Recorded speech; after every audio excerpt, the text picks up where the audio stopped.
端午節點少得食粽？對於關注腎臟健康人士，想安心過節，其實只要記住幾個 tips 就得啦。第一，一日最多食一隻粽，因為粽嘅餡料多數有糯米、蛋黃、豬肉同花生呢啲食材，熱量高之餘，仲有大量油分、鈉、鉀同磷。腎功能一般嘅朋友建議一日食一隻，但如果腎功能比較差，最好就唔好食啦。第二，少揀高磷同高鉀嘅餡料，例如花生、綠豆、蛋黃、栗子等，屬於高磷；蓮子、枸杞屬於高鉀。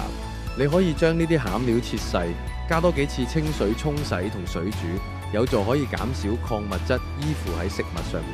第三，喺食粽嘅同時，記住多配啲蔬菜水果，例如白灼、菜心、青瓜沙律，咁樣營養更均衡。